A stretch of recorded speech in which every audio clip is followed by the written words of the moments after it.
The Church of England has announced an independent inquiry into allegations of a cover-up of sexual abuse in the church. The inquiry will look at whether the behaviour of a former Bishop of Gloucester, Peter Ball, was overlooked because of his connections within the church and the establishment. The 83-year-old has now been found guilty of a string of sexual offences and will be sentenced later this week. Our Home Affairs correspondent Tom Simons reports on a case spanning decades. Does the church use you as a kind of double act at all? On a 1980s chat show, famous twin bishops. Michael Ball on the left, Bishop of Jarrow. Peter Ball on the right, Bishop of Lewes. But Peter is already a sexual abuser. Well, this is St Andrew's Church and Vicarage, which is... In the late 70s, Phil Johnson was repeatedly abused by two other priests at this church in Eastbourne.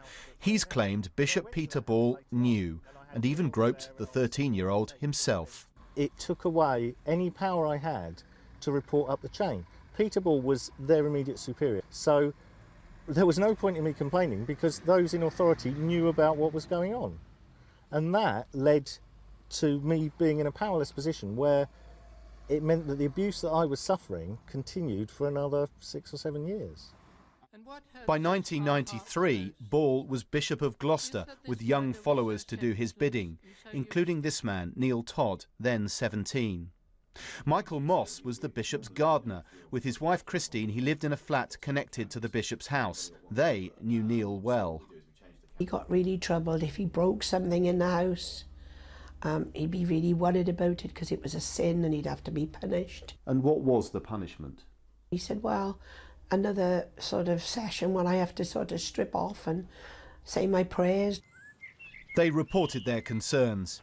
Eventually, police got involved and other victims were discovered. Yet in 1993, prosecutors allowed Ball to admit a single offence, and he resigned.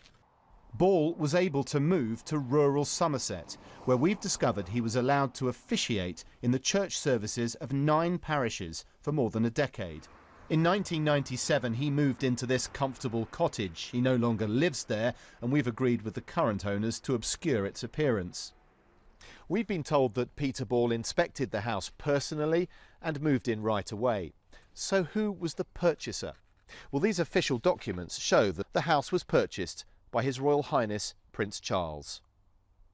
Ball has described the prince as a loyal friend, but in a statement, Clarence House said the law requires the prince's name on the document because the cottage is one of 1,000 owned by the Duchy of Cornwall. It was rented to the bishop in the usual manner until 2011 when he moved out. Ball, now 83, is sentenced on Wednesday. The church is reviewing its actions in the years after his offending was discovered.